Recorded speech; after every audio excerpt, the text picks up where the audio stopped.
High alert पर जम्मू कश्मीर, चप्पे चप्पे पर स्पेशल फोर्स तैनात।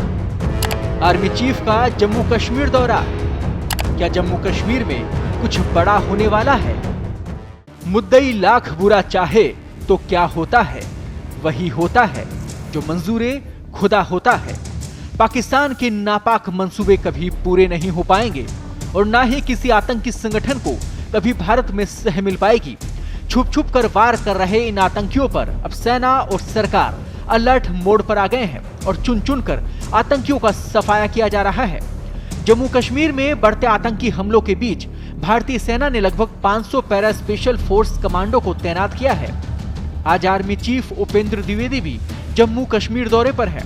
उनकी सेना के अधिकारियों के साथ जम्मू में बढ़ रही आतंकी घुसपैठ की घटनाओं को लेकर मीटिंग है। बताया जा रहा है कि जम्मू कश्मीर में अब भी पाकिस्तान के 50 से 55 आतंकियों के छिपे होने की आशंका है। ये भारत में फिर से टेरर नेटवर्क एक्टिव करने के लिए घुसे हैं। सेना को इससे जुड़े इंटेलिजेंस इनपुट भी मिले हैं, जिसके बाद उन्होंने मोर्चा संभाल लिया है। इंटेलिजेंस एजेंसियां भी आतंकियों का समर्थन करने वाले ओवरग्राउंड वर्कर्स और इंफ्रास्ट्रक्चर को खत्म करने के लिए काम कर रहे हैं। रक्षा सूत्रों के मुताबिक जम्मू कश्मीर में घुसपैठ कर रहे आतंकी हाई लेवल ट्रेनिंग लेकर आए हैं। उनके पास आधुनिक हथियार और उपकरण हैं। सेना इन आतंकियों की तलाश और उन्हें खत्म करने की रणनीति पर काम कर रही है। आतंकियों से मुकाबला करने के लिए सेना पहले ही 3500 से 4000 सैनिकों की अपनी ब्रिगेड उतार चुकी है। इसके अलावा जम्मू में सेना के पास पहले से ही एक काउंटर टेररिस्ट इंफ्रास्ट्रक्चर है, जिसमें रोमियो और डेल्टा फोर्सेस के साथ साथ राष्ट्रीय राइफल्स की 2 फोर्सेज भी शामिल हैं। बताया जा रहा है कि इलाके में 2 से 3 आतंकवादियों वाले छोटे छोटे ग्रुप में 50 से 55 आतंकवादी स्थानीय लोगों की मदद से काम कर रहे हैं। सूत्रों ने कहा कि क्षेत्र में सेना और अन्य सुरक्षा एजेंसियां अब घुसपैठ के प्रयासों से निपटने के लिए क्षेत्र में अपनी खुफिया और काउंटर टेरर ग्रिड को मजबूत कर रही है।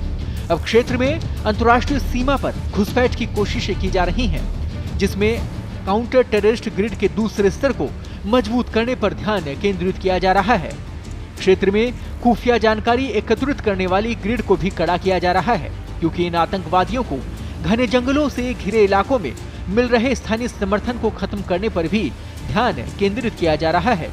भारतीय सेना ने पहले ही 200 से अधिक बख्तरबंद संरक्षित वाहनों के बेड़े से सुसज्जित क्षेत्र में सैनिकों को तैनात किया है, जो सभी आपातकालीन खरीद प्रक्रियाओं के तहत हासिल किए गए हैं।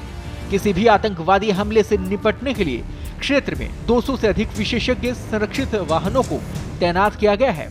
इन वाहनों में केवल ऑपरेशन के लिए इलाके में सैनिक घूमते हैं।